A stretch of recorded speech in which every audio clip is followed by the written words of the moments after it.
Let's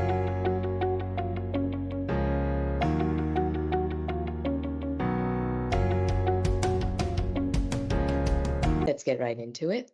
Hello, and welcome to the first panel conversation in the Expert Talk series presented by DASCA, the Data Science Council of America. The topic is natural language processing for sentiment analysis. And we're joined by an esteemed panel of Dr. Victor Maia and Professor Carmine Buono. Before I introduce them, I would like to give them a warm welcome and thank them for being here today. Thank you, Kashama. Yeah, thank you so much. It's a pleasure. Awesome. Great. Thank you. It's a pleasure to have you both here. So, Dr. Victor Maia holds a PhD in economics and master's in statistics, complemented by a specialization in deep learning and machine learning from MIT. As a principal data scientist at DASCA, he has earned a top-rated and expert-vetted reputation, successfully completing over 100 projects. Currently, he serves as the Chief Artificial Intelligence Officer for Principia, a leading fintech company in Latin America that recently secured a $40 million Series A funding round. Thank you for being here today. Carmine Buono is a technical manager and principal solution architect at SferaNet, and since 2021, he is a faculty member of the DASCA accredited Master in Data Science at Rome Business School. Carmine has more than 25 years of experience across a broad range of IT disciplines and several industries. Passionate about computer science since the age of 8, he started studying C++ as his first programming language, and during the years and further along the academic path, he started to dive into the whole world of IT. At the beginning of 2000, he started to further the cybersecurity field, and soon after, with the introduction of big data, he expanded his knowledge in the field of data mining.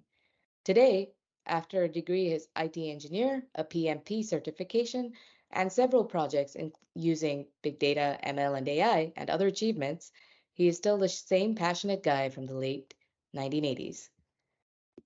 Again, thank you both for joining us. So this will be an open, free-flowing conversation to the extent that it is possible. And I will simply be moderating questions and prompting panelists to share their insights and hands-on experience in the field of natural language processing, as well as using ML and AI for several functions. So let's start with our first question, which will shed more insight into your personal and professional lives, which is, can you give us more insight into your work, past and present, in data science, and what has your journey been to get here? If we could have Dr. Maia go first, that would be great. Sure. Well, I started my career working in banking. I did a lot of statistic trading. By the time I didn't work on machine learning itself. Then I opened, I founded a company and I created my first machine learning algorithm using C++ as by the Professor Carmine. I used a logistic regression to solve a classification problem using C++. It was actually, in my perspective today, that as a Python user, I estimate that it was 100 times more painful than it is today to solve the same problem. And I first solved this problem and then created a company from that. I ran this company for 7 years. I had the opportunity to solve this company and then return to become a data scientist consultant. That's what I realized it was what I really enjoyed doing. And I worked as a consultant for 3 years. That's where I became a top-rated consultant. I'm also a project manager professional. I did the first the senior data scientist certification from DASCA. Now I'm a principal data scientist. And after those years working as a consultant, I had the opportunity to start as a chief artificial intelligence officer for Principia last year. and that's what I've been doing now. I'm working, running artificial intelligence projects for a fintech startup. Great, thank you. How about you, Professor Buono? Yeah, so thank you.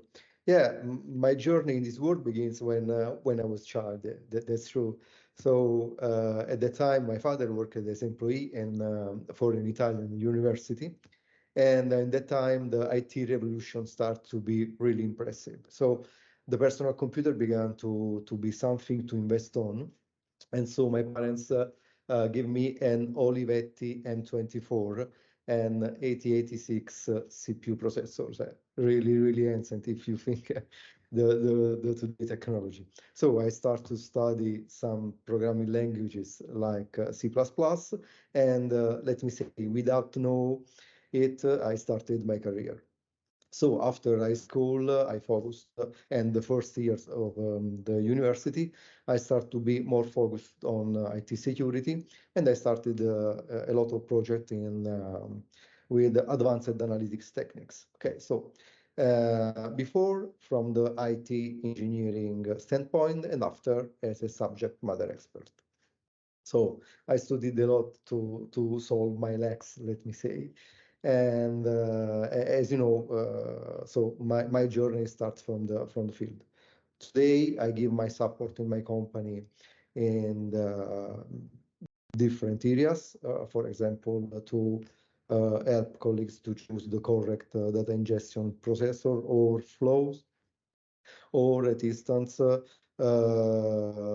to define the most valuable features in a data set, or to choose the best machine learning algorithm for a defined use case. Okay, so this is a brief overview.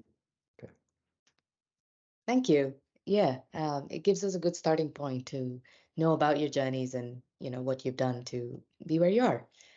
All right, so getting right into our topic, or at least a part of it, here's a popular definition for NLP, or natural language processing. It is an interdisciplinary subfield of computer science and linguistics, and it's primarily concerned with giving computers the ability to support and manipulate speech. Of course, a lot of you might already know about this, but I want to ask our panelists what are their views on how NLP used with big data can transform both the backend and user experience in different applications like speech recognition and chatbots. Professor Buono, can you tell us a little bit more about this?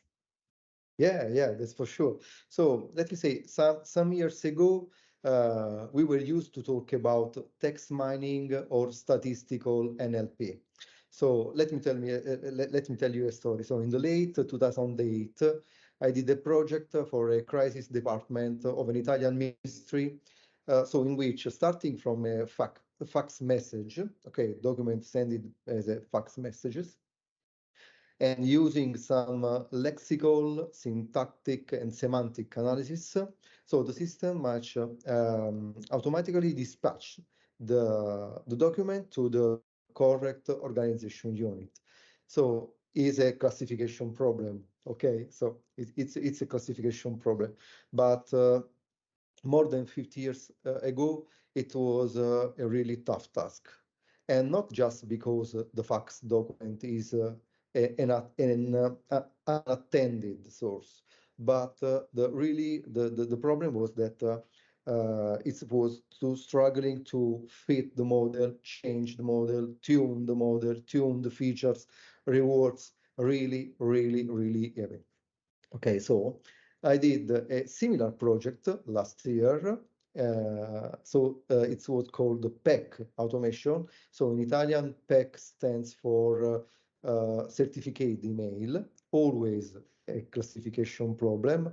But in just 2 months of activities for the first part of the project, we were able to reach the 92% of F score. Okay, so the difference was really important, let me say. And I think that the answer to your questions is that the big data already transformed the NLP world. So I think that the growth of NLP is also thanks to big data and the possibility to train models with a huge and sometimes specific number of documents. Okay, so I think that is a so let me say the first disruptive time is already gone. Okay, so I think so. Great. Thank you. Yeah, it's very interesting to learn about, how it was at the beginning stage and then how big Yeah. data has transformed NLP in a sense, and not just the other way around. So the both of you have mentioned this earlier, but mentioned something called a classification problem or classification. And I wanted to ask, can either of you shed some light on what that means if someone, is listening who doesn't know? Even I'm a little fuzzy on it, to be honest. Dr. Maya, would you like to take that? You mean to explain what is a classification problem? Yes. Yes, Well, please. I'll give you an example on an action for a chatbot to understand if he has to take an action. Every time a bot is trying to solve a problem, it has to classify between a solvable problem and an unsolvable problem. That's intrinsically a classification problem. And every time he has to assess that if it's something that he can deal or he can do not, because the earliest chatbots they could not efficiently handle the nuances of the customer interactions, but currently the new models can handle very large. It has drastically improved how it can understand it, and it the responsiveness of the chatbots now lead to a smoother and more intuitive user experience. And presently, they are more prone to solve those kinds of problems. But in any ways, even later or now, they have to understand the limitations. And every time a bot is facing an interaction, it has to classify between is this something that I can handle or that I cannot handle. And a bot is great when he understands his limitations. And this is a classification problem. If he handles a problem that he handles, he can commit two kinds of errors. If there's a problem that like it's a simple problem and he passes by to a human, he's committing like a type 1 error, like a smaller error, but it's an error. Like he could have handled that situation, but he escalated to a human. There's also like a worse error when he should have escalated to a human and he did not, and pissed off the human. Like he's trying to solve a problem that he should have escalated. Well, I would try to put in a different perspective. Let's say we are trying to judge a human being that committed a crime. It's not horrible that that when we want to put criminals in jail, but Yes.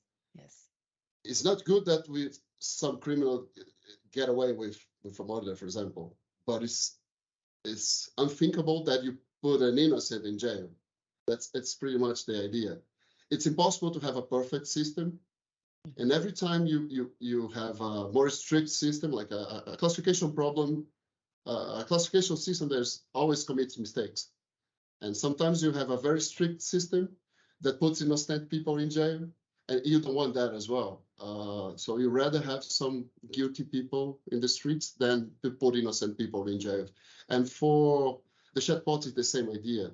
You rather escalate something that could be solvable for the bots, for humans, than to have bots trying to solve and pissing off humans with the problem. So by calculating those type 1 and type 2 errors is how you can reduce these error rates and improve and optimize these customer experiences. And and bring organic and rich conversations, and in the end of the day, reach operational efficiency. Great, great. Thank you for shedding light on that. Yeah. So our next question relies on large language models, or LLMs. And I'm just going to pull a definition from the Google developers page that talks about, first, a language model, which is an ML model that aims to predict and generate plausible language. For example, like autocomplete. Large language models occur at a scale that is highly complex and resource intensive, a much, much greater scale. Of course, the size is fuzzy, but large has been used to describe BERT at 110 million parameters, as well as PaLM to up to 340 billion parameters. So, based on that, my question to Dr. Maia again is, how, in your experience, has the recent explosion of large language models, at least in the public sphere, with ChatGPT and things like that, affected the broader field of NLP and your work, if it has at all?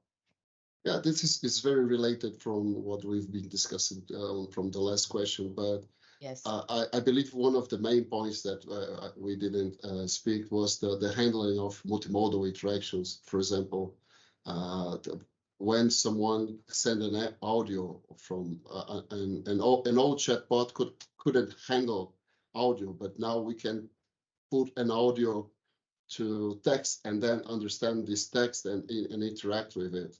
And the same for images.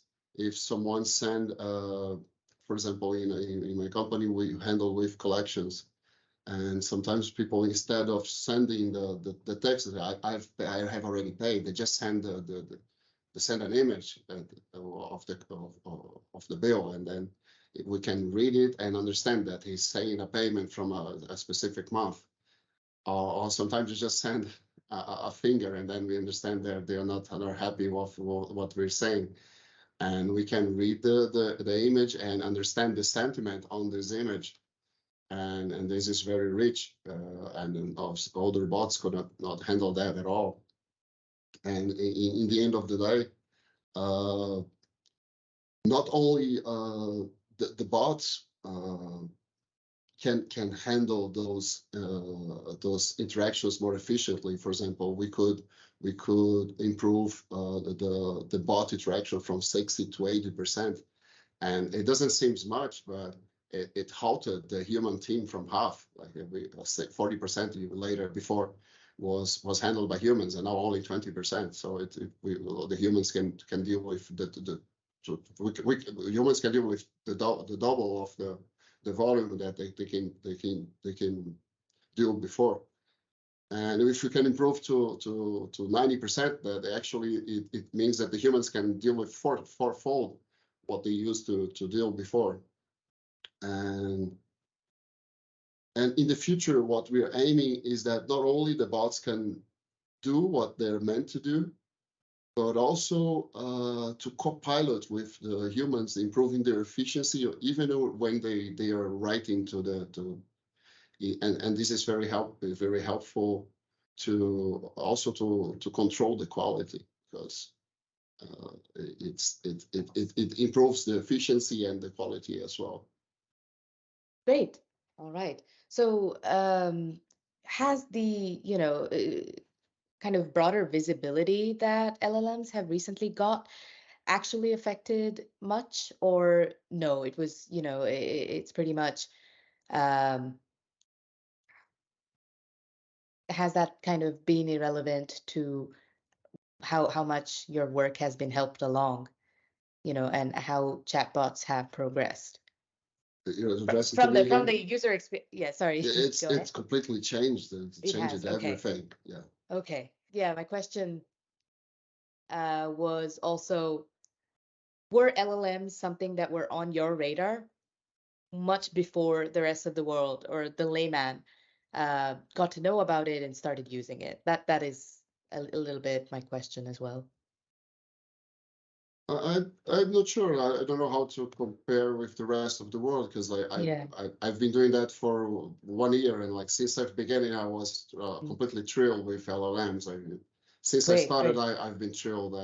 But I believe the world was already thrilled. But Hmm. I believe we are pioneers on like our chatbots. It's definitely on the edge of the technology. And so we see ourselves as pioneers on the use of the sentiment analysis. Great. I'm just curious as well. And it is, so how long ago did you start using LLM?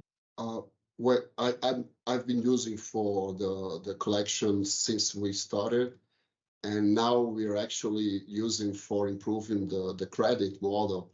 For the credit motor, we're trying to improve the way that we concede credit for the institutions using the text information, and it's been actually thrilling, and we've been very excited about the results because uh, there is when we are trying to address the credit problem from a traditional perspective, there is it's very hard to clusterize different.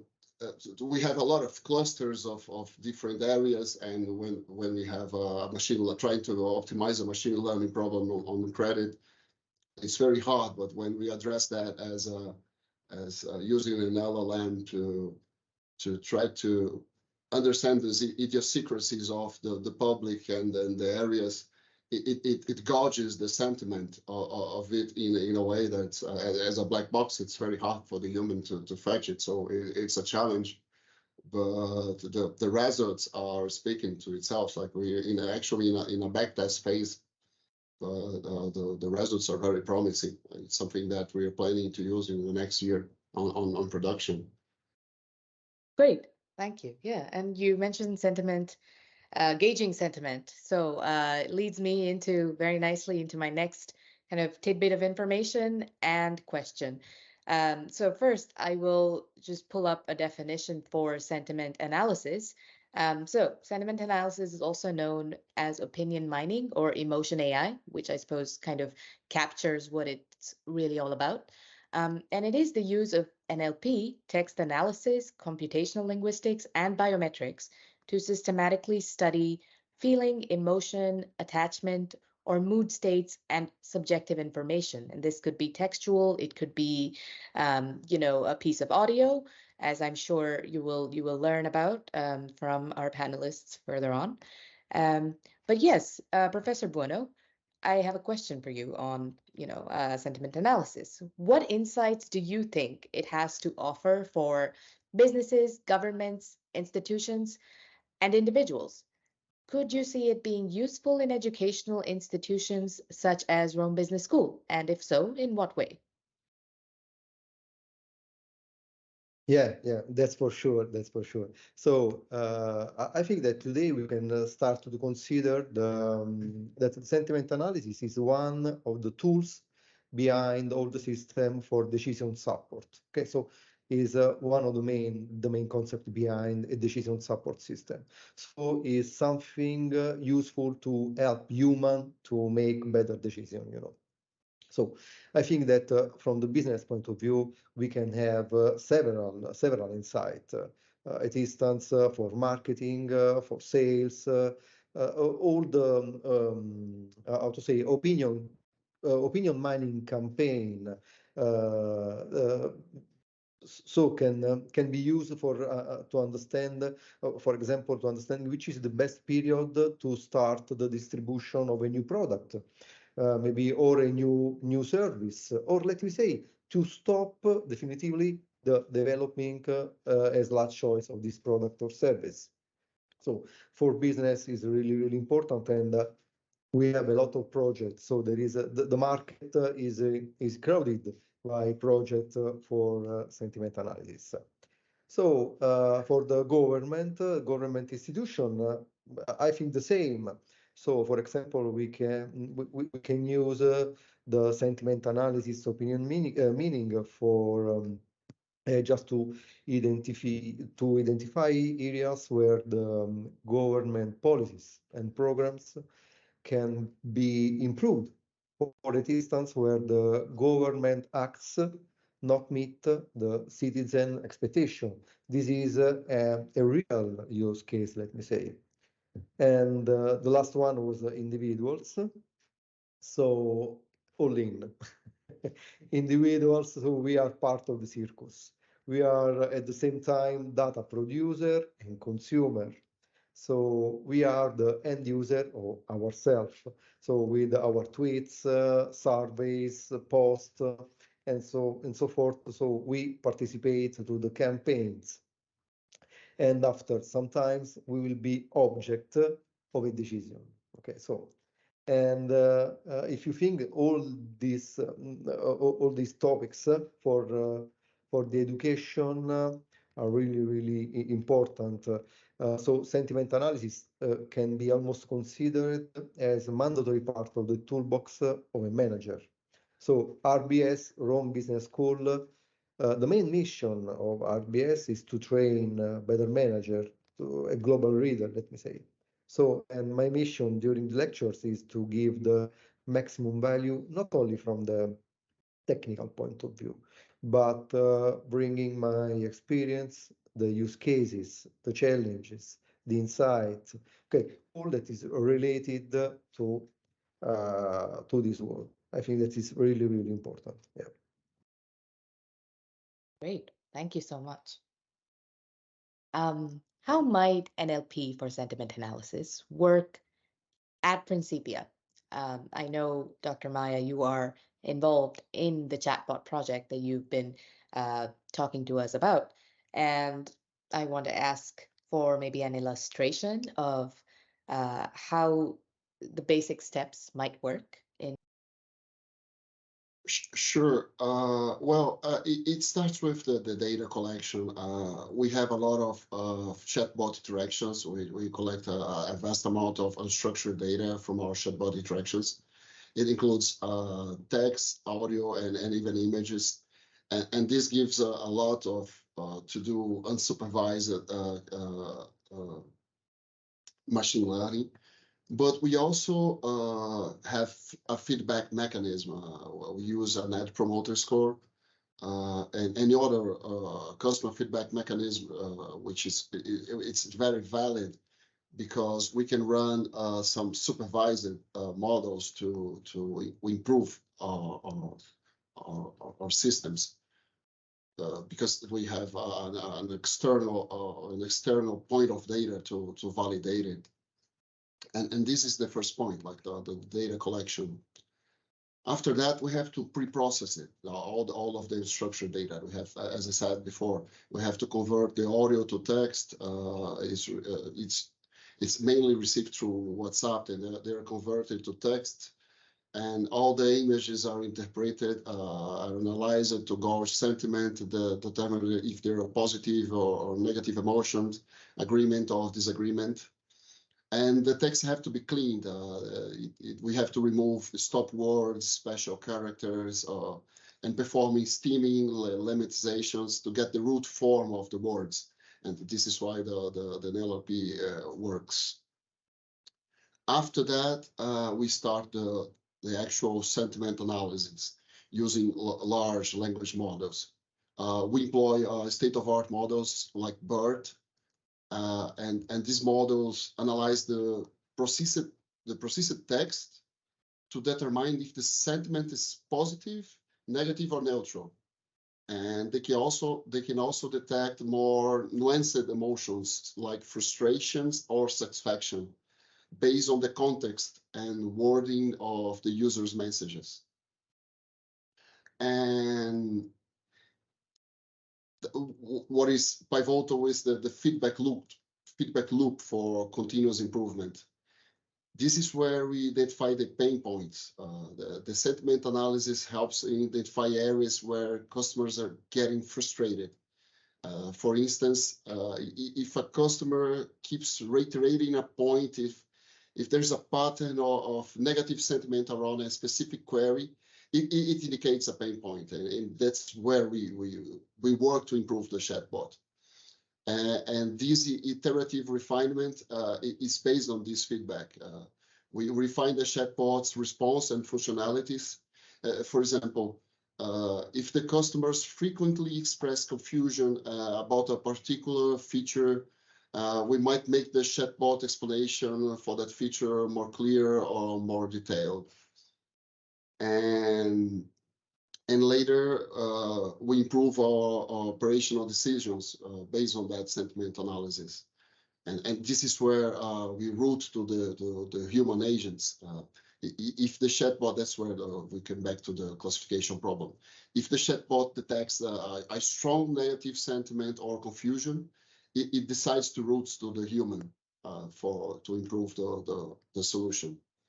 And this is also used for training. The insights for the sentiment analysis is used for also training the humans, helping them understanding the common pain points and helping them, equipping them with better solutions.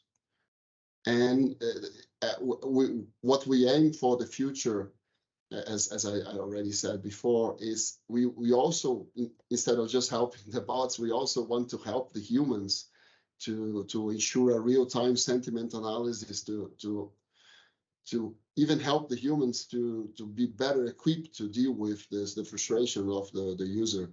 And this is where we believe we will be reach the full satisfaction from the client. Great. Thank you so much. Thank you for the slides. I'm sure they are a really helpful illustration, and they really helped me understand more about what you were, explaining about the project. And so I know, Dr. Maya, you've talked a little bit about this, about how important it is that the bot doesn't make those type 2 errors, I think. Of course, type 1 also important, but errors in general, right? And I want to ask Professor Buono, how important is it, do you think, to embed quality control measures in projects like the one that Dr. Maya just, shared with us, but also just other more general sentiment analysis problems? Yeah, so I think that the quality control measures is something mandatory for all projects in the IT world. Is a fundamental, let me say. So in this case, with NLP, we must be more accurate because we use natural language. So when I talk, I do a lot of mistake. When I write, the same.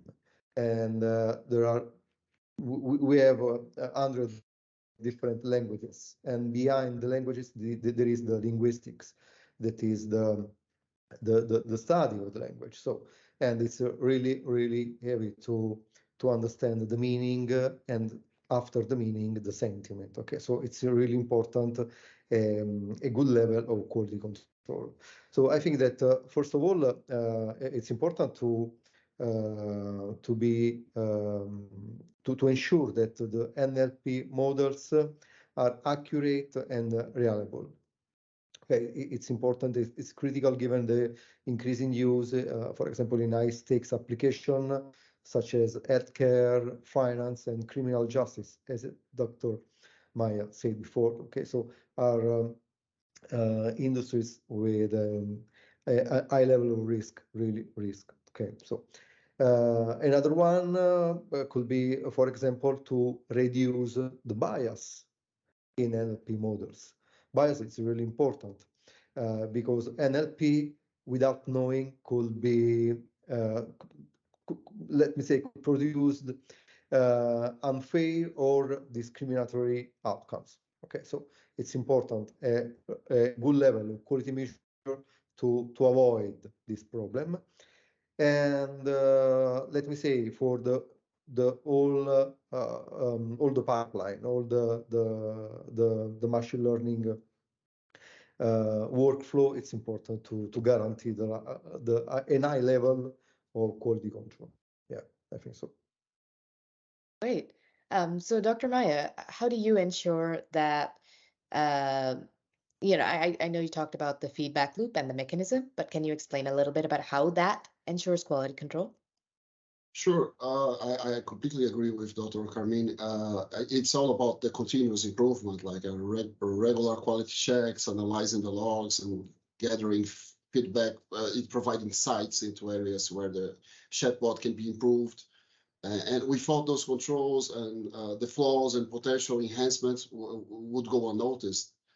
And he also mentioned the data security and privacy issues. The users can share sensitive information with the chatbot, and the quality control measures can ensure that the data is handled securely and in compliance with the privacy regulations. And it also important to minimize operational costs and an effective chatbot. It reduces the need for human intervention, leading to cost savings. And however, a more functioning and an efficient chatbot could lead to really increased operational costs due to rework and damaged control. And ultimately, there's the question of the reputation management. And in a digital age, a poor chatbot experience can quickly lead to a negative review or social media backlash. And that's what quality controls ensures, that the chatbot meets the expectations, safeguarding the company's reputation. Great, great, good to know.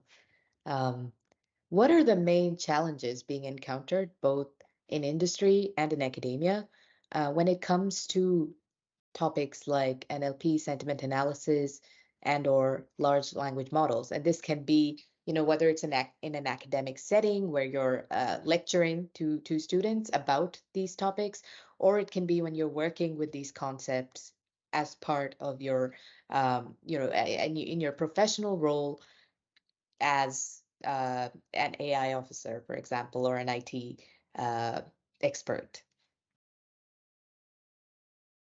Either of you can go first.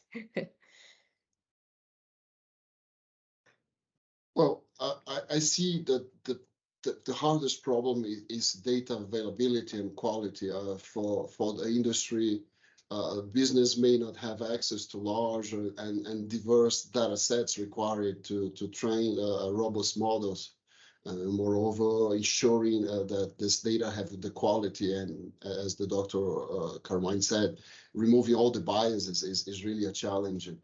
And from my perspective, for researchers, it's really hard to find data without that's not proprietary, leading to a reliance on public data that sometimes is not comprehensive. And for the model itself, it's really hard to deal with ambiguity and context. Because in the real world applications like chatbots, understanding the user intent is crucial. And however, users can express the same sentiment in a myriad of ways, making interpretations really challenging. I say that, like, for Brazilians, it's specifically challenging because people are very sarcastic. Like they say, like, I said it, I already paid. There's meaning that they are completely opposite, and they say that by chat or by like giving, like sending in an image, and like they're mocking you, the chat, the bot, and the bot is especially bad in understanding mockery, and this is still a challenge for the robots. Like it's very hard to understand mockery. And also the third thing that I feel that's very bad, but this is more is especially hard for the C-level, is the model interpretability. As the LLMs, for example, are black boxes. For the chatbots, they're more comfortable to deal with those cause hallucinations. But for credit, the C-levels or the CFOs are not exactly comfortable to be conceding credit without not exactly knowing why those criteria are. And ultimately, it's not only from a financial perspective, these models that we don't exactly understand what is the reasons behind it. They can they can be carrying a bias toward a group or some people that are living in a specific location. That will be extremely hard to fight it against it. So it's a real ethical concern, not only from a financial perspective. There's like some real ethical challenges on the model interpretability. So this is very challenging. Other point that's hard to deal with is the computational costs. Those models, especially the LLMs, are very expensive to train. We are using trained models, and we are training just the very specific parts.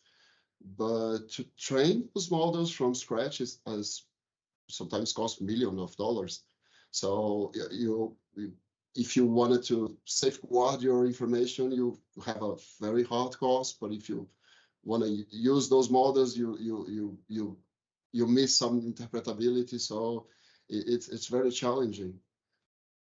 I see. I see. All right. Thank you. Professor Buono? Yeah, I totally agree with Dr. Maia. Yeah, all the points are really, really interesting. And let me say, during my lectures, I spend a lot of time talking about the ambiguity problem, because we talk about natural language. So for definition, we can we can produce ambiguities. Okay, so it's the same with my wife.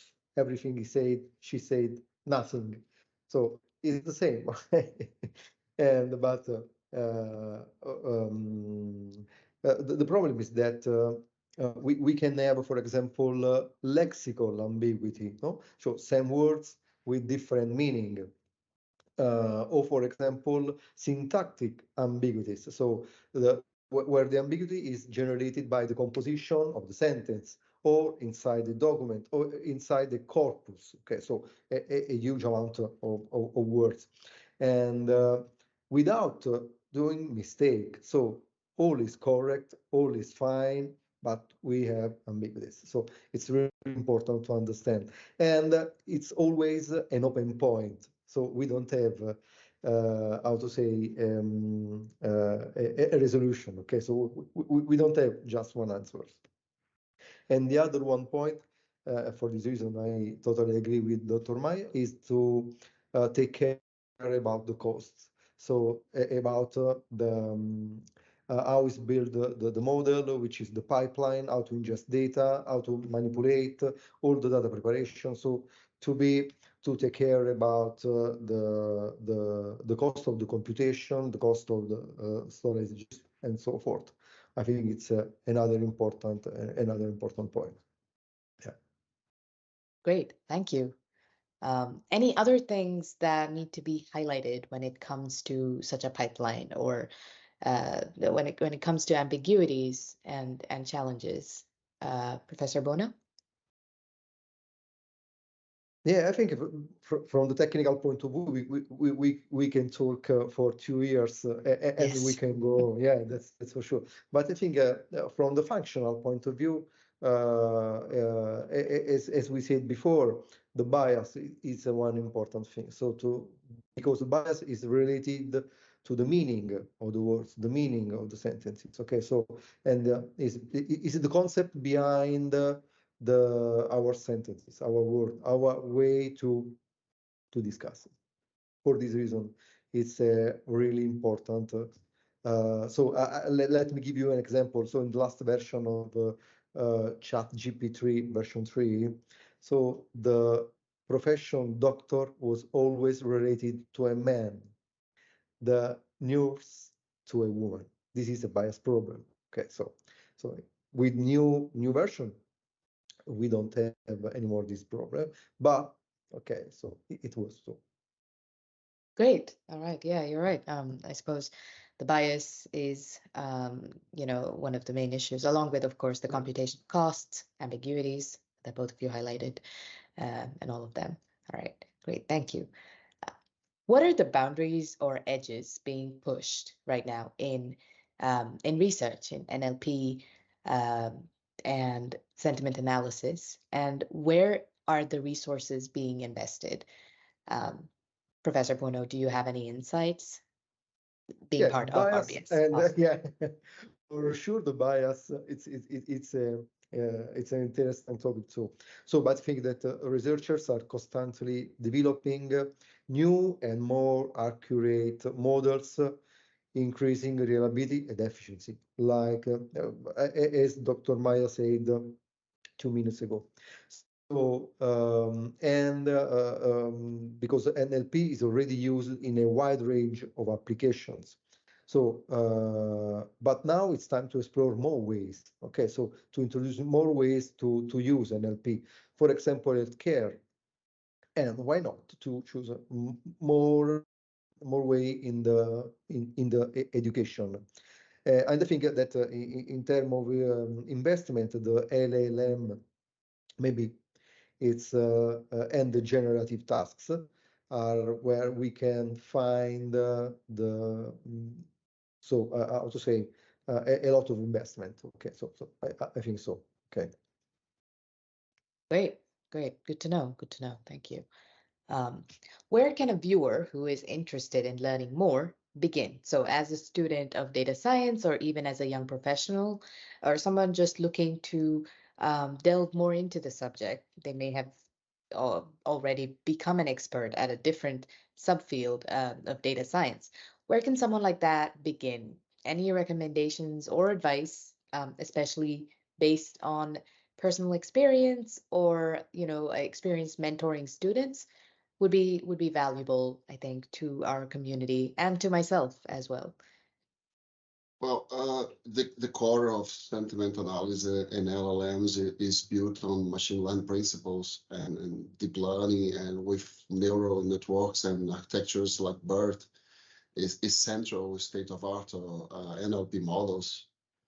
As for computer vision, as mentioned in the transcript, for previous chatbot is aiming to interpret images, emojis, and possibly even offensive and positive pictures. This requires techniques from computer vision to analyze and reach sentiment. The same for our audio processing. Other technique is reinforcement learning for improving chatbot response based on customer satisfaction. Can be tackled by reinforcement learning. What else? Anomaly detection. It's detecting unusual patterns in outliers. It can help identify fraud and security threats. I believe also cloud computing and its distributed systems, because given the computational demands in LLMs, deployments in the real world applications, you really need to understand that. It's pretty much where I would start. And well, I wouldn't say I wouldn't advise someone to learn C++ by now. Definitely Python would be easier. If you wanted to test yourself, I would try to do something in C. But it's your life. I would say that C is more powerful, but if you have the time. But it definitely with Python it's easier. I don't know if Dr. Carmine agrees.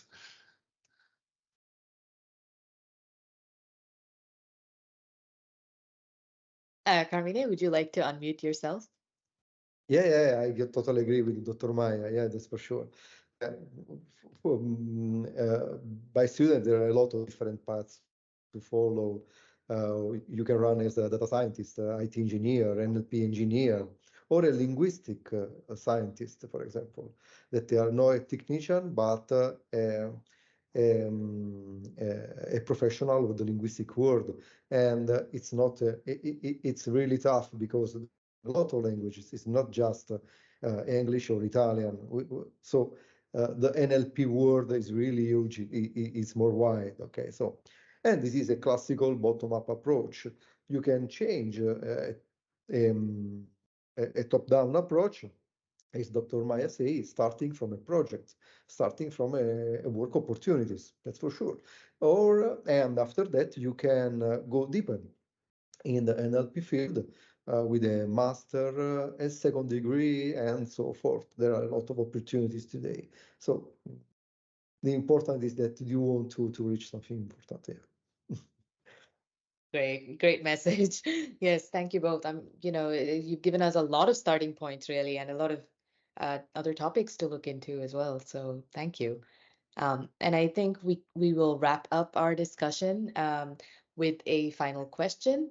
It kind of leads into also the reason for this series in itself is that a lot of these cutting edge topics in data science, you know, they're accelerating, the research is accelerating right now, and they are in a lot of ways connected to each other. So just because you're into one of the subfields, and maybe even a particular uh, very particular specific topic or project, doesn't mean there's no relationship to any others. So I want to pose a question to both of you, and that is, what, if any, relationship do you see between our topic today, which is natural language processing, specifically used for sentiment analysis, and other subfields or interesting applications of data science? And this can obviously vary based on your personal interests as well. So I would love to hear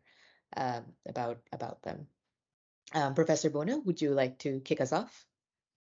Yeah, that's for sure. So, uh, as we said before, NLP word is a huge word and is a multidisciplinary word with a lot of science behind linguistic, IT, statisticals, and so forth. So, and we must guarantee all the information chain reliable with a word value and so forth. So, all the subfield are really important. And let me say, something of us can choose a different subfield to specialize on. Okay, so it's important. Let me say, I think that the in a while we will have a new generation of artificial intelligence. So when all the topic that we talk about today will collapse in a single application. So like a singleton in the programming language. Okay, so all in a singleton could be really important, but we must participate to build this singleton. That sounds super interesting. Yes. Yeah, great. Yeah. Dr. Maya, Well, I'll agree with anything to Dr. add? Yeah, nothing to add. I'll just agree with Dr. Carmine, and Yes. thank you, Shama, for the invitation.